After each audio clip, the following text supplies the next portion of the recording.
What's up, everybody? Welcome back to Correlation Nation. Today, we're going to be looking at the Contender series. So this is week one.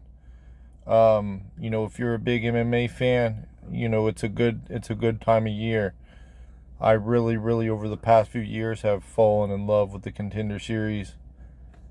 It's just fun. You get more fights a week, and you get to see new prospects, people that maybe you've never really seen before, especially if you don't watch much MMA outside of the UFC. And this is an opportunity for you guys to get to meet some of these people. So without further ado, we're going to hop right into this card. We're going to break down the fighters the best that we can and see if we can figure out how these fights are going to play out. So because the fights are tomorrow night, they've already done weigh-ins, and it does look like everyone made weight, so that's good. I haven't had an opportunity to really look at the weigh-ins, so this is another element of it that you will certainly come into play when trying to make these predictions. But let's look at it. Let's look at what we have. And I do want to mention, before we get too far into this, that some of these fighters have very little film to look at, and it does make it difficult trying to profile them.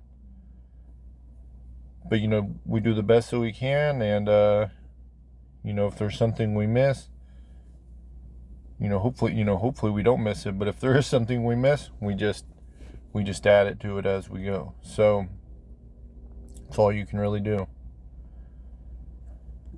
The first fight that we're going to be looking at is going to be the Martaza Taha. I'm probably butchering that. I actually did not pay much attention to the pronunciation of his name, so forgive me. I know that he fought in Contender Series last year. I think it was last year. Might have been the year before. And he'll be taking on Susurkayev. Again, probably not the right pronunciation. But nonetheless, let's see if we can figure out how these guys match up. So, Taha is a fairly light-footed fighter, not really trying to maintain range. He's a guy that's going to close the gap pretty quick. He has loose boxing, throws heavy looping punches. He has a strong clinch game, good knees, dirty boxing and close. Uses a cage push, solid wrestling, uses a double leg, scrambles and floats really well, uses ground and pound to submission. So that's kind of his style. He will throw heavy, wide punches from distance, try to close the gap, and then he will use his cage push or wrestling and you just try to kind of maul his opponent. Now his opponent is, let's see. Sorry. Light-footed pressure striker, pretty good range management. Nasty kicks at range. Uses a right side and high kick, also a deep kick. Boxing looks solid. He has a nice left jab, right cross. Will throw in flurries. He does carry his hands low. His head movement looks good. Has a good flying knee. Can be a willing grappler. Looks very raw, not very good positionally. Takedown defense looks bad technically. But he does have good balance. And one of the other things is it does seem he fades. And when I noticed another thing that I'll bring up real quick is when I was looking at this, I was kind of going over the, this aspect of Tapology where the fans, people like ourselves, it's a poll. And they've got this guy at 92%. So people are pretty confident in this guy. Now, I will say that when watching tape, he does look pretty dynamic. I think that he looks pretty promising. He looks like a pretty good prospect all in all. But the opponent doesn't look all that bad himself. These are a tale of two tapes. They're completely different style of fighters.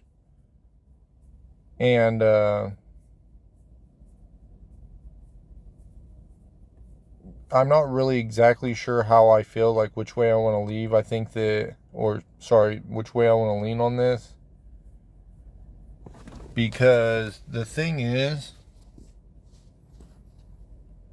if he can't maintain his range very long, or if Taha can, just weather a few of these punches and withstand some of the damage that he's going to be throwing at him, by the time this gets to the second round, this could be real bad for Surkayev or whatever. And I could see that momentum swing the other way if he's not able to get him out in the first round. So it'll be definitely very interesting to see if Taha can, like I said, withstand that first round, the damage, and or if he can just close the gap really quickly. So it'll be interesting to see. I think both guys look pretty good, honestly. I think both of them are pretty solid fighters. He's only 29. Dagestani, yeah.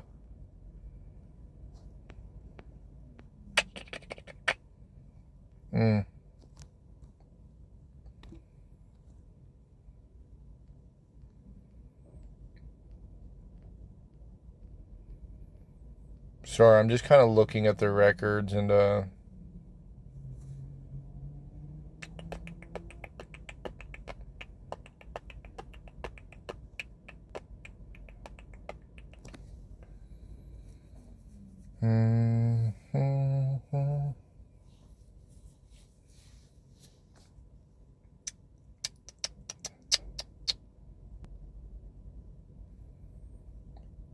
I think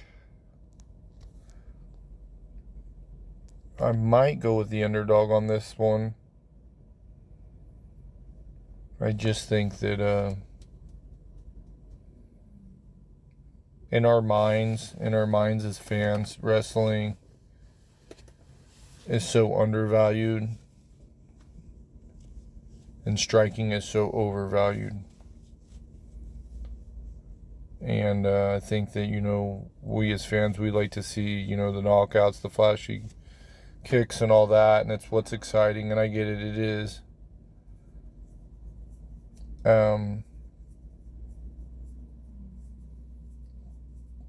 But I think that with his style, like stylistically, I think that if he can close the gap, obviously the sooner the better, and there's World, obviously, he can just get knocked out really quickly. And then none of this comes into play. But I think that if he can withstand, like I said, just a couple punches, close the gap, if for any reason he can get him to the mat, he's really going to zap his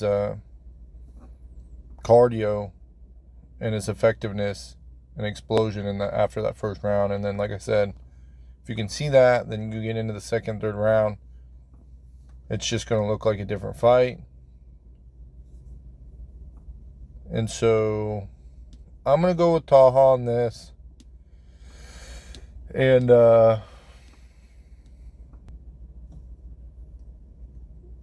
just don't know. It'll be interesting to see what other people think. And I would really like to see the weigh-ins as well. I'd like to see them match up and see how they look. But I just think that if he can, like I said, withstand a little bit of the damage, then the tides are going to turn pretty quickly. But nonetheless, let's go ahead and hop into the second fight. We got Christopher Ewart going against Yuri Panfarov. And Panfarov is another guy that fought on the Contender Series. Went against Torres Finney, I think was who he fought. And Torres is just like, that's like wrestling a freaking, refrigerator or whatever. And I don't really remember the fight all that well. But I do feel like he might have had a couple moments in that fight. I think this one's going to be tough for him. The problem with Yuri is I do feel that he's got some grappling skills and, wrestling skills and all that. But I just don't think that he's truly testing himself, because he's fighting just these pretty terrible opponents. You know, like that's kind of his problem, is like you need to get out of whatever promotion that you're fighting in and go fight where they can give you some opponents that will really test your skills and get you to understand that there's different aspects of your game that you need to develop. But I don't think he's a terrible fighter. I think that he's good at what he does. So let's hop in and see what the notes that we have on these guys and go from there. All right. Christopher is a fairly light-footed pressure striker. He moves well, but doesn't maintain range well. Boxing is okay. He does have good volume, but he throws wide punches and flurries. Power looks good. Chin seems solid. He has nice backside kicks, a low kick, and a side kick, and he is a bit of a dog. Yuri is a flat-footed striker. Boxing is mostly undeveloped, kind of loosey-goosey. Power looks okay. Will engage in clinch wrestling. He does look pretty strong. Takedowns don't look great, but has had success.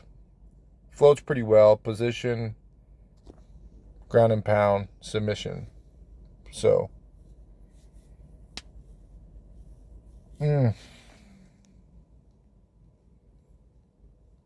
this is one I don't really want to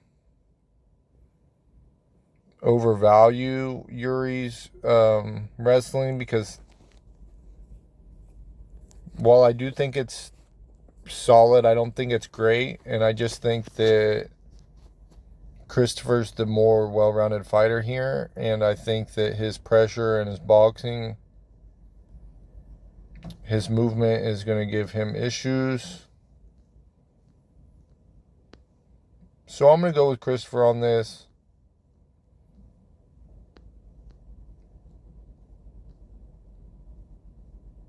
It'll be interesting to see how that goes. Let's look at their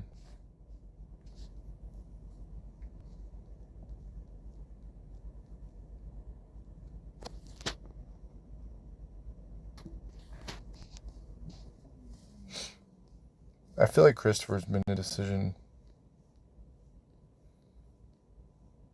Yeah, 2 times. Fought some decent competition. Obviously not all of it's been great, but fought in Combat Global. He also fought in Fury. And, he's getting a little bit better looks in those scenes. So, yeah, I'm going to go with him. I don't have a strong lean on how that one's going to actually play out as far as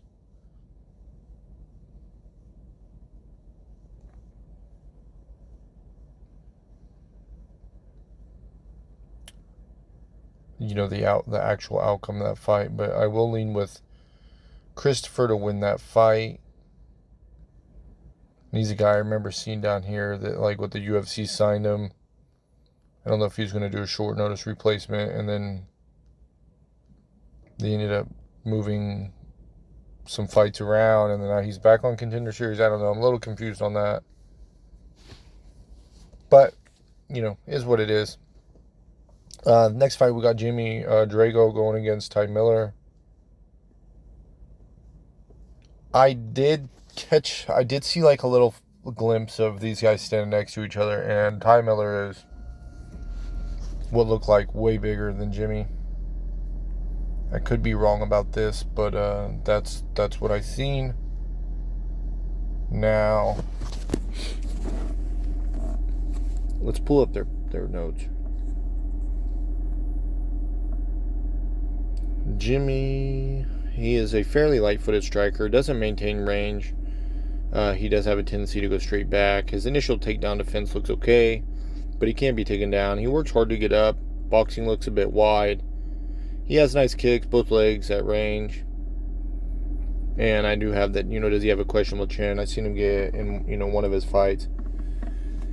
He got clipped as he was trying to get up off the cage, and he got absolutely sent to freaking bed, you know what I mean? Like, that dude was snoring on the canvas. He was out cold.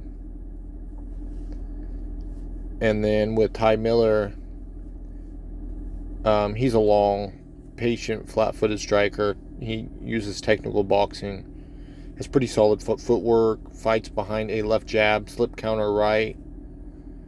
He has a decent left leg high and side kick at range. I think that, this is set up for Ty Miller to win. And I just think that his just technical boxing or striking and length is going to play such a role in this fight. I just don't see how Jimmy wins, honestly. So it'll be interesting to watch that and see if, what Jimmy can do to, try to close the gap and implement his game. It's just, I don't know, you know what I mean? I did see a fight where, he was able to gain, I think full mount, and on the ground, and do some ground and pound and stuff on an opponent. But I just think that ultimately, it's going to be a fight on the feet, and Ty Miller is probably just going to knock this guy out. That's what I think. I think Ty Miller knocks this guy out in probably the first or second round. So, under a round and a half, I don't really have an issue with, or, fight doesn't reach round 3. I just think that Ty Miller wins this fight by knockout. So, moving on to the next fight, we got Radley Da Silva going against George Mangos. And Radley's a guy that looks pretty dynamic. Ground game. I don't know. I didn't see all his fights. Again, there's probably more that I could have found, but ultimately it is kind of difficult to find some film on these guys. But he's a guy that started fighting a long time ago. If you just look at his Tapology, you can see like a 6-year gap. Fought amateur 2011, then in 2013. Had a booking in 16 and in 19, but didn't fight till 2019. And so it's like there's like basically a 6-year gap there, right? And he hasn't lost since. So he's went long. You can see right here, he's gone long twice, and I think he was grappling in those. I got a rear naked, the wheel kick, and then rear naked. I think this guy's pretty promising, honestly. I think that Mangos also is very promising. He's the younger guy. But Da Silva just looks dynamic. He really does. Mangos is good. He looks like a really good technical fighter. Let's pull up their stuff. So Radley Da Silva is a light-footed pressure striker. He has good movement, not great range management. He's explosive, nasty kicks, spinning back kick, teep kicks, hook kicks, low kicks. Boxing's a bit loose, but has good power and solid head movement. He has decent takedown defense, but he can be taken down. What? I don't know what just happened. Sorry. Good power and solid head movement, decent takedown defense, can be taken down, but he scrambles well, works to get up. He has good knees and elbows in the clinch. And then with George Mangos, fairly light-footed striker, decent footwork, but has a tendency to back straight up. He uses a high guard. He has quick counters, nice front kick, and low kick at range. Output isn't great. His takedown defense looks okay. He does have good balance and will work to get up. Has some takedown ability. He has some takedown ability. He transitions well. He's an opportunistic grappler. I don't know how I feel about it. I mean, ultimately, I feel like people are on the George Mangos train, and I think both these guys are UFC level. Like, I really do. I think both these. This is a tough one. This is probably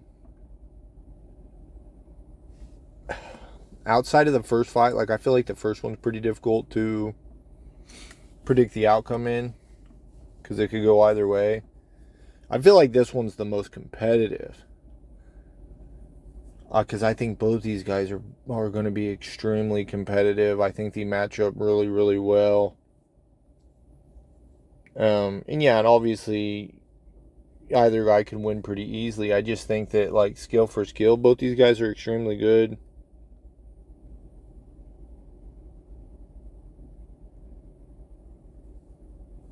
I don't know. I want to go with De Silva. I do. So that's probably my lean, at least for now. See how they measure up, and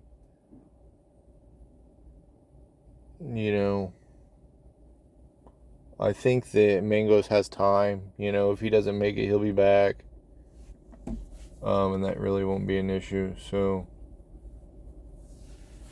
I'm gonna go with the De Silva side, and that's probably not the popular pick, but I'm okay with that. I'm okay with being on the other side as most people. And I had notes on this guy, and I have no idea what happened to him. He just disappeared. What happened to our notes?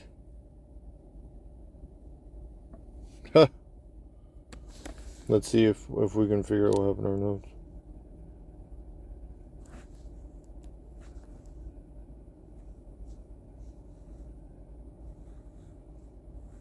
No.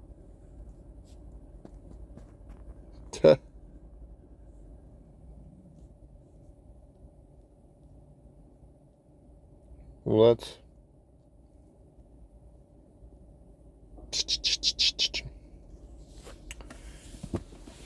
We'll do this. We'll do this kind of live real quick, because I do remember it was the last fight I taped. Obviously, this guy is mostly flat-footed. He's a flat-footed, fluted, huh? Flat. He's a flat-footed pressure striker. He's more of a brawler.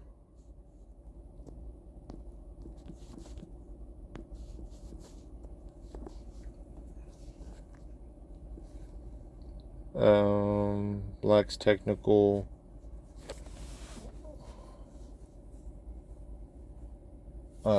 Let's see, more of a brawler.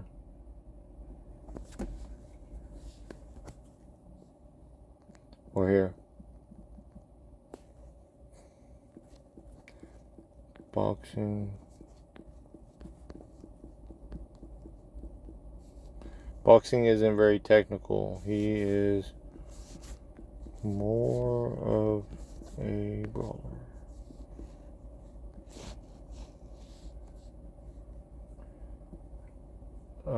He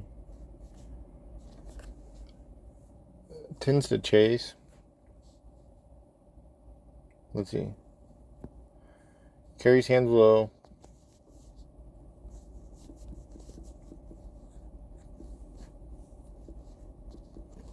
Carries hands low.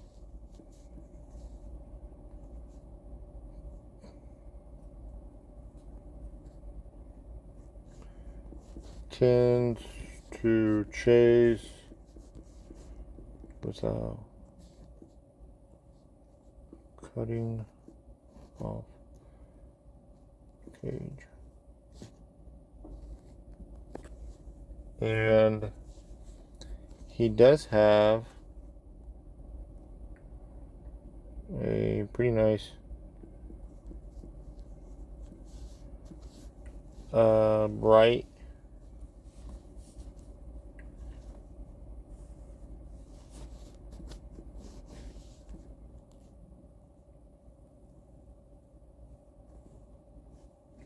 Ooh.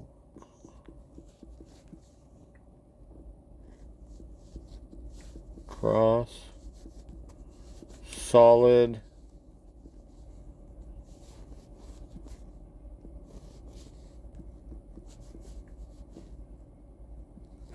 Low kick.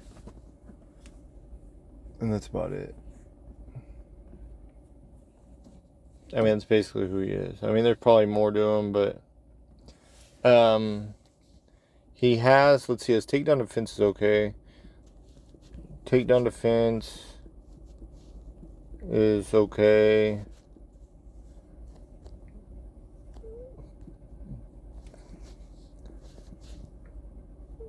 He doesn't have very good balance. He kind of stumbles.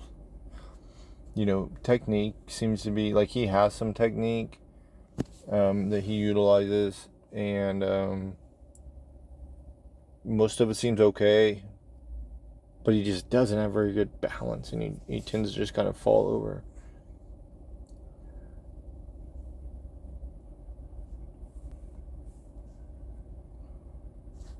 I'll just put poor balance.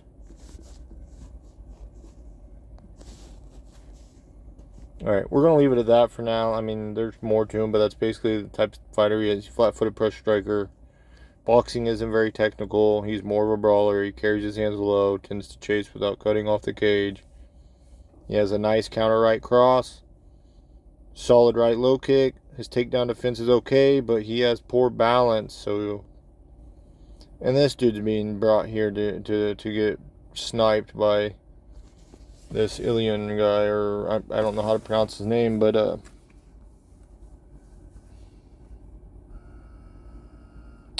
he is an aggressive light-footed pressure striker. He has a wide stance. Striking looks pretty technical. Uses long straight punches. He has a nasty left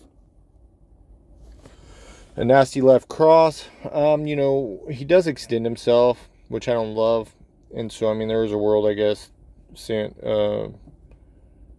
what is his name? Santana. He could catch him with a counter, because he does have a pretty nice counter. I don't think it's going to last very long, though. I think this guy's got... Anyways. Ground game is unknown, but does show a pretty good sprawl. And that's kind of what we're looking at, as far as these guys go. I'm going to lean with probably what I assume is the favorite in this. I'm assuming that Ilian is, like I said, being set up to look like the man here. And yeah, I think the next bet is just to kind of go look at some of these the weigh-ins and all that, and then go from there.